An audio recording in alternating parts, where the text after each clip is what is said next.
Alright, let's do another Dreamhand, and this time the Glass Cannon of Terraforming Mars, Phobolog. Blah blah blah.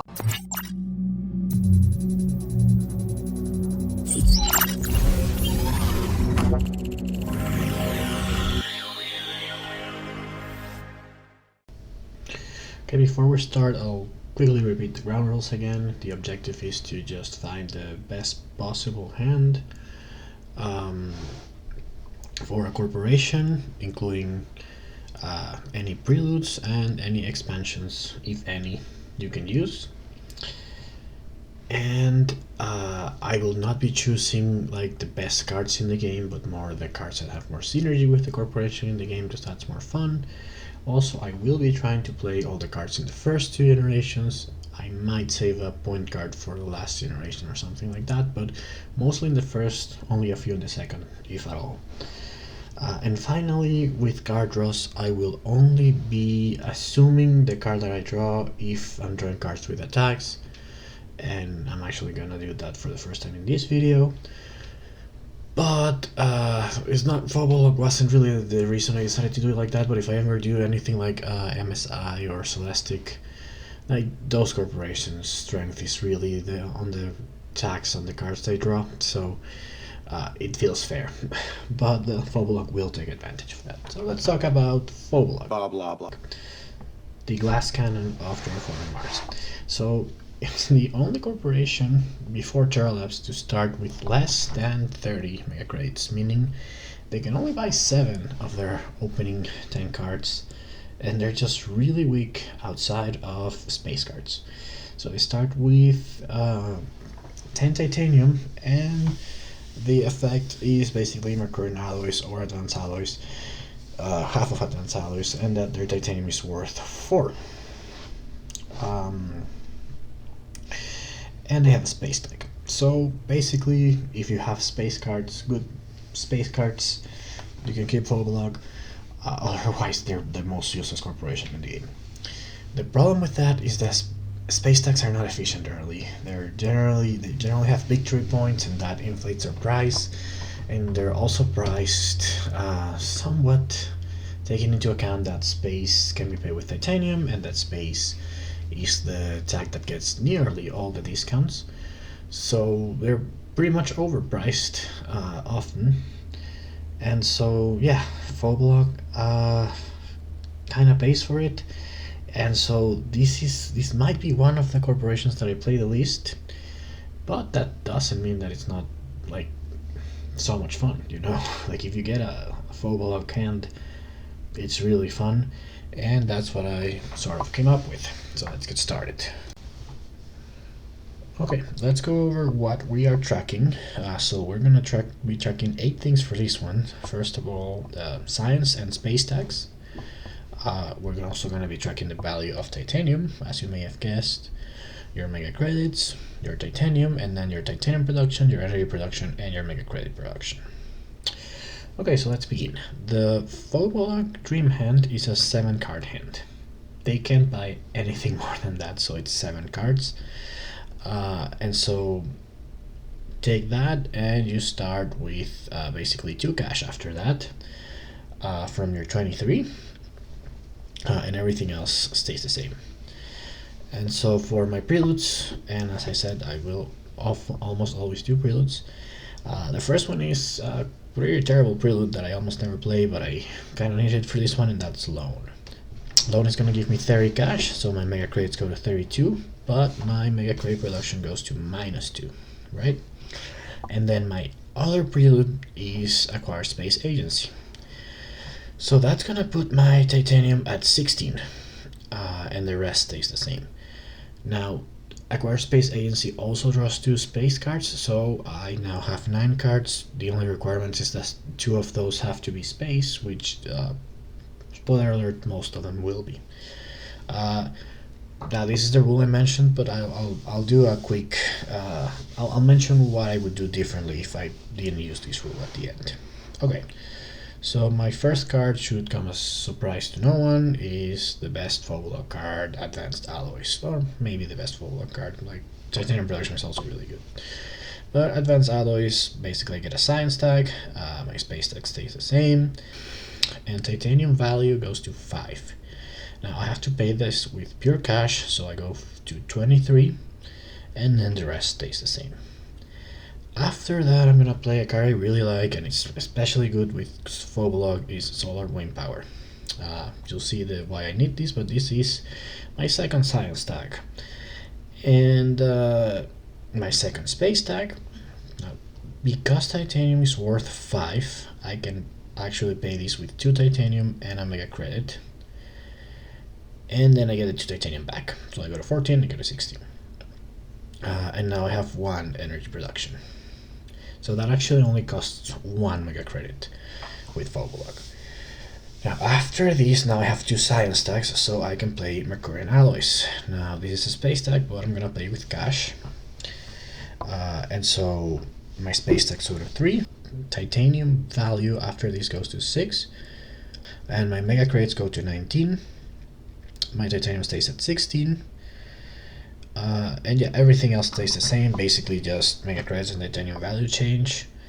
And at this point, titanium is worth 6, as you know, with Unity, and this combination it can actually get to 7, which is insane, it's the most, but at this point it's worth double what it's worth normally, so that's already very good. After that, I'm gonna play a very lesser known card, Dusk Laser Mining. And to be honest, I don't know if I've ever played this. I do own it because it's one of the promo cards, and it's not everyone has it, but I do have it. But yeah, I think it's just went great with this strategy, and basically it's another space tag, so 4, and I can pay this with 1 titanium worth 6 and 2 mega credits, but then I get 4 titanium, so my titanium goes to 15 and then to 19. And now my titanium production is 1, so this is really important for Phobolog to have titanium production, or otherwise your bonus is useless, obviously. And then I lose my energy production, and my mega production stays at -2. Okay, so that's 4 cards. Now let's go to the really big cards. First off, Earth Elevator. So this is the biggest card in the game, really. It's the only one that costs 43. And we're gonna pay for it. I mean, we have a lot of titanium, and that's what you should do. So another space tag 5, and then I have to pay with 7 titanium, or that's 42, and 1 mega credit 43. So mega credits goes to 16, titanium goes to 12, and now my titanium production is 4, and the rest stays the same. I also now have 4 victory points, which is, always nice. And then we're gonna play we already played the biggest card. Let's play the second biggest card, and that's IO Mining Industries. So 6 space tag, and then this one I have to pay with 6 titanium, which is 36 plus 5 cash. So my cash goes to 11, my titanium goes to 6, my titanium production goes to 6 as well, and my mega credit production rounds down to 0. Okay, now I went with a very particular strategy with the last 3 cards, and I find it really strong here, but there's definitely other things you could do potentially. But yeah, what I decided to do is go for Trading Colony. It's a very good card, so this costs 1 more than the Colony standard project, and it gives you an amazing bonus, which is you may increase your colony track 1 step before you trade, when you trade. Now, that means that if you place the colony and trade with that every turn, you get the 4th step every time, because the colony only lets it go back down to 2. It goes back up to 3 at the end of the turn, and then you get it on the 4th because of your bonus. So this card by itself lets you trade with the 4th step every time. Like if you do it on Luna, you're basically neutral just with cash. Every turn you get 9 back because of the colony bonus. So yeah, this is an amazing card, Trading Colony, and yeah, let's see what that does. So Trading Colony, 7 space tag, and then it costs 18, so I just pay that with 3 straight titanium. I go down 3, and then everything else stays the same, but I got a colony and a +1. And then, since we're gonna be trading, I thought we'd go for an old classic in Giant Space Mirror. And Giant Space Mirror, 8th space tag, and then that I will have to pay with 2 titanium going down to 1, so that's 12, and then 5 cash, and that takes me to 6 cash. And with that, my energy production goes to 3.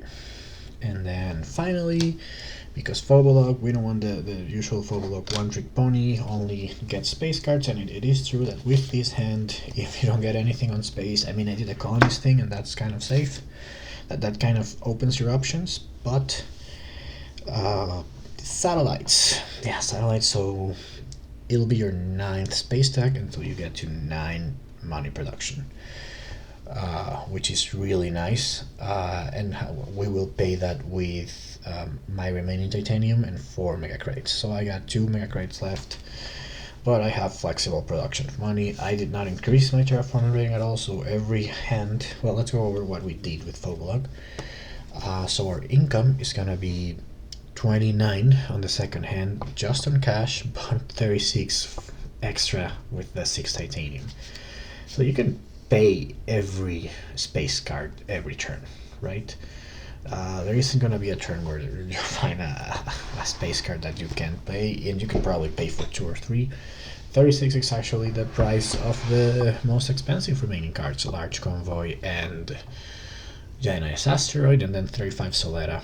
There might be some more expensive ones in the expansions, I don't know those by heart as well, but yeah, you can play the most expensive space card every turn or multiple ones, so keep those.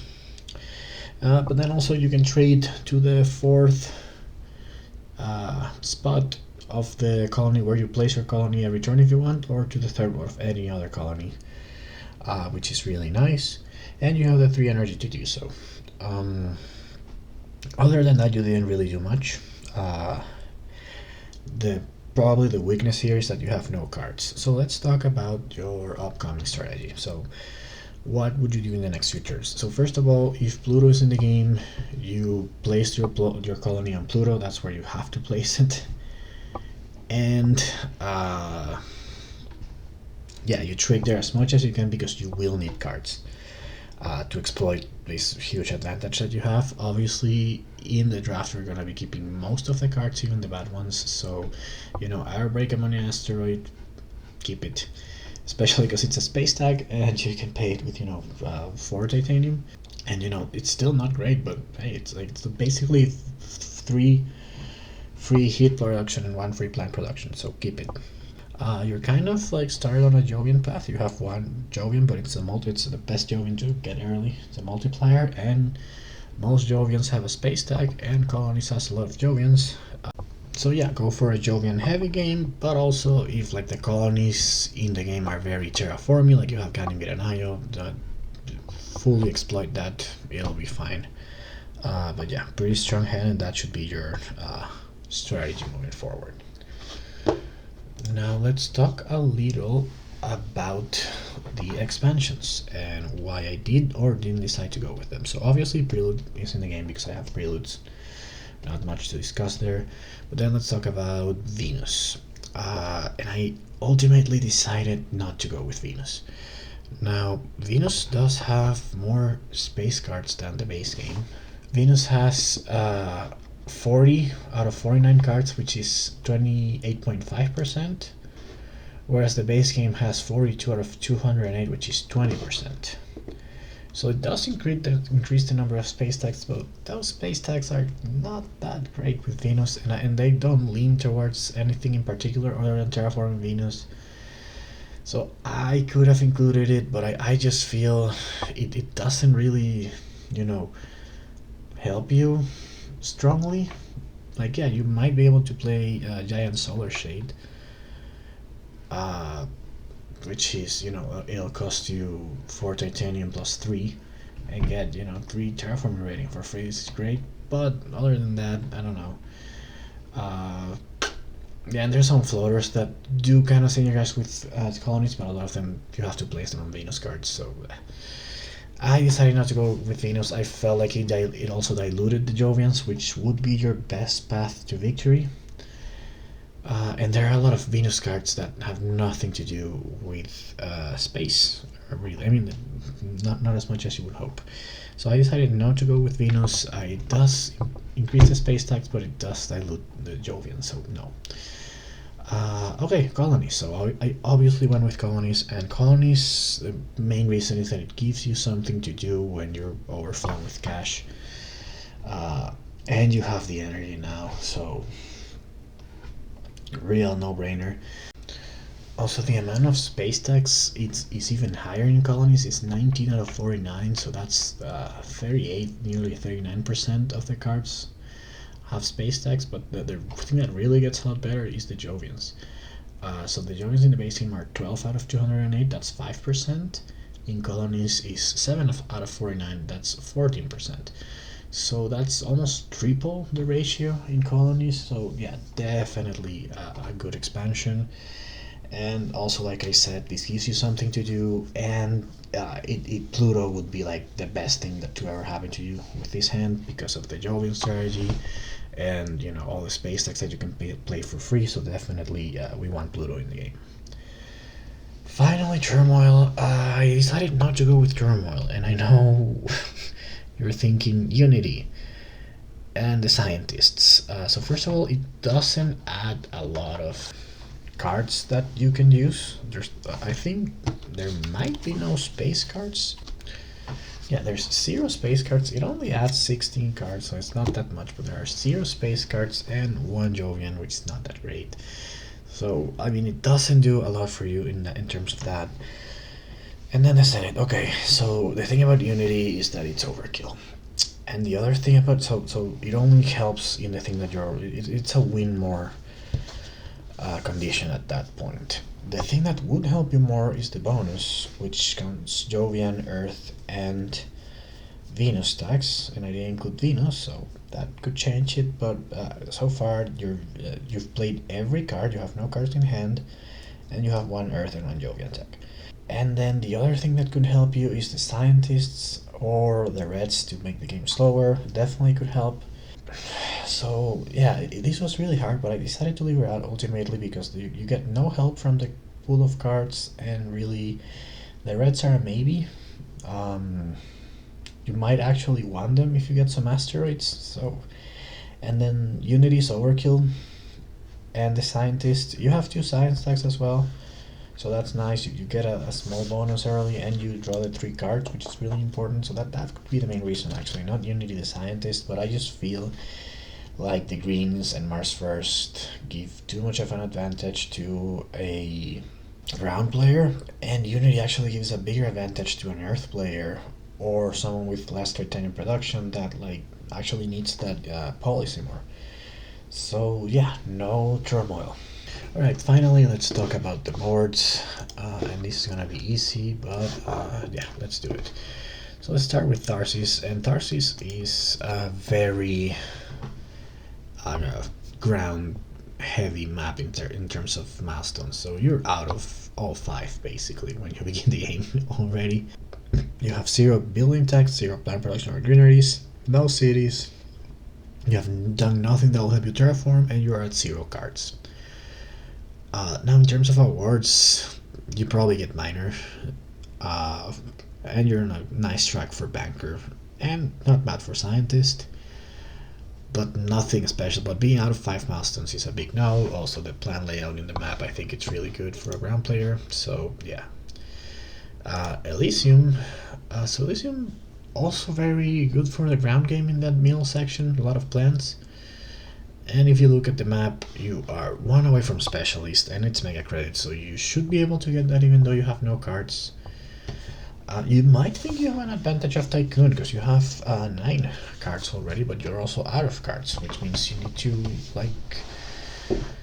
draw 6 out of the next 8 cards. You need to play, draw them and play them, so you might still get beaten to it by someone who was able to draw more cards and play more cards even if they're cheaper. Ecologists, you have nothing. Generalists, you're pretty lost because yeah, you have titanium, energy, and mega credits, but Steel, glance, and heat are not really very aligned with your strategy, and generally it kind of sucks anyway, so forget it. And then legend, you've played 0 events and have 0 cards, so I mean you're out. You could get lucky, but you're out. But yeah, specialist does help you a little bit. But then the awards, Desert Settler and State Leader, you're probably out. Benefactor, probably out. Industrialist, probably out. You could get that energy a little higher maybe, but the Industrialist is really won by the steel. And then Celebrity, okay, you're on a nice track with Celebrity with 2 cards. So if you can get some card draw, no, sorry, 3 cards. No, 2 cards. So if you can get some card draw, that would be nice, but it's nothing special. So decided not to go with Elysium. So let's talk about the one I obviously went with, which is Hellas, and you'll see why. So Diversifier, you're already on 5 tags. You have Science, Space, Energy, Jovian, and Earth. And that's also like 1 rare tag in the Jovian ones. So 5, and you'll probably get a building tag at some point because that's the most common tag. Puts you at 6. That's a really on your way for Diversifier. And you should probably get it. Tactician, you've played 2 cards with requirements. Now there's no, so those are the 2 science ones, Dust Laser Mining and Mercurian Alloys. There's no guarantee that you'll get more, but 2 this early is decent. And Tactician is a really hard milestone to get, so you're actually quite ahead there. And then you're off Portal Explorer, obviously, but you're halfway to Energizer. So just 3 more energy, and if you get desperate, you can standard project your way to the last 1 or 2 and buy the milestone. So, and then Dream Settler, you have a Jovian already, and you're gonna be going for them. The problem is that you're gonna get blocked on a lot of them too. But then you're going for 4 milestones here. None is like guaranteed. Like probably in Elysium Specialist is like way more guaranteed than any of these 4. But you should be able to get 1 or 2, realistically. And then in awards, Space Baron is gonna be yours, for sure. Maybe Magnate. The other ones probably not. But yeah, and also with Hellas being like the worst planned layout map and ocean layout map, this is definitely where I would go. You're going for 4 milestones. You have 1 award almost guaranteed, and another award. So yeah, finally I want to talk about alternatives. So as you know, I did the Acquired Space Agency where I drew 2 cards, and basically if I had made the rule where I can't decide what the 2 cards are, I would essentially not have chosen Acquired Space Agency, which means I'd have 2 cards less and 36 cash less. So that means that I would probably not do the colony thing. So Trading Colony and Giant Space Mirror, that's 35 when you add them together. Let's assume those are the 2 cards I would have drawn. And so yeah, I'll just modify the math here to show you how it would have ended without them. And then I would have chosen another prelude. I'm thinking probably Research Network. So that actually would have had my Mega Credit production back at 9. 1 because so I lost 2 space tags for satellites, but I also gained a wild tag and 1 production from itself, so my Mega Credit production stays at 9. But the main reason I chose this beyond the wild tag, which can also help by the way with a lot of requirements and tactician, that would be that yeah, the cards. The main thing you want is cards, and this gives me 3. I guess Biolab was an option, but the plant production really didn't align as well. Also with Research Network, I don't need that second science tag, but I still think I would have played Solon with wind power anyway. And definitely advanced alloys, so I wouldn't change that. But yeah, this is the only variation. The other build I could have gone for is Orbital Construction Yard. And then I might have played 1 more card, but I didn't really have anything that I was sure of there. And the 1 more Titanium production really I thought was overkill. So yeah, I think Research Network is the best here. The 2 Jovian ones, in case you're wondering, again, I don't need like this one gives me just 1 card and 1 Titanium production. You're really paying for the tax here. And then the other one, I like this one a little better. I mean, but again, Titanium is kind of overkill. You're gonna get that with the cards you play. so I wouldn't do it. So yeah, that's the hand. Definitely going with Research Network then, and not doing the colony thing. Of course, you can trade with titanium, but it's kind of painful because you're paying 18 per trade now that it's worth 6, and you don't have your colony. But yeah, hope you enjoyed the Phobolog video. Let me know what other corporations you'd like me to do here, and I'll see you next time.